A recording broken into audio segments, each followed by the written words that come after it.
Madam President, distinguished judges of the court, it is an honor to appear before you today to speak on behalf of the Republic of Armenia, which obviously has an interest in the fate of ethnic Armenians of Nagorno-Karabakh. We do not come to you lightly and had hoped that the matters addressed in our request would be resolved long ago through the intervention by the UN Security Council on 20 December 2022, as well as bilateral exchanges and letters to the court since then. But Azerbaijan appears intent on strangling the ethnic Armenians of Nagorno-Karabakh, no matter the human cost. One person has already died from lack of medical care, and numerous others are at risk of a similar fate. Grocery store shelves are empty, and food is being rationed. There are shortages in essential medicine and medical supplies. Trade and businesses have completely stopped. Gas has been repeatedly shut off entirely, and demand on the electrical grid has led to recurring and prolonged blackouts. The schools and kindergartens remain completely shut down. Children have been separated from their families 50 days now. Despite the mounting cost of this humanitarian disaster of its own making, Azerbaijan has sought to justify and perpetuate its blockade on a basis of an environmental fiction that no one believes. It does so despite its unequivocal commitment under the trilateral statement of 2020, November, to guarantee safe movement of citizens, vehicles and cargo in both directions along the Lachin corridor. And it does so in the face of near unanimous international condemnation,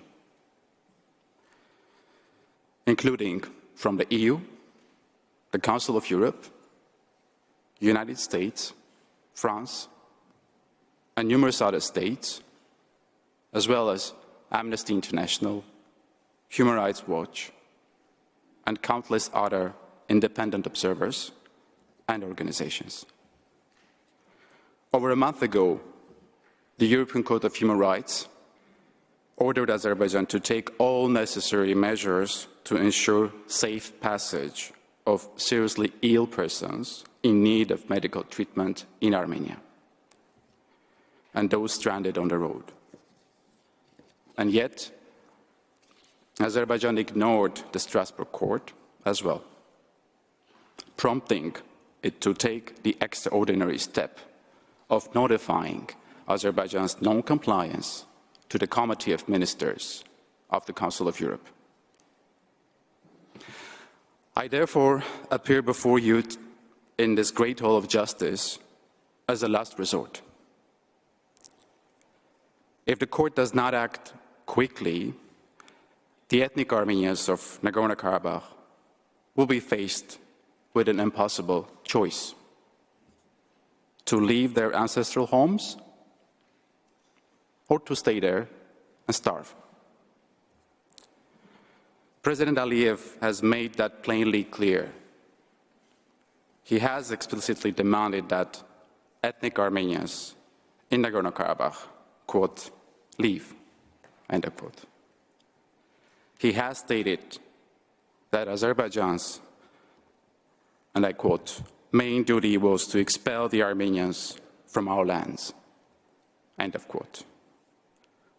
He has stated that no songs will be sung in the alien language of Armenian, and that from now on, it will be the Azerbaijani language that will dominate this land. The blockade and the gas and electricity shutdowns and disruptions are specifically designed to make that happen. In President Aliyev's words just days ago, and I quote, "If someone does not want to become our citizen, then the road is not closed, but open. They can go, or they can leave by themselves. No one will stop them. Or they can leave under the owning of peacekeepers' trucks, or they can go by bus." End of quote. In other words, ethnic Armenians may not enter Nagorno-Karabakh, but they may leave. Judges of the court, such blatant acts of ethnic cleansing have no place in modern era.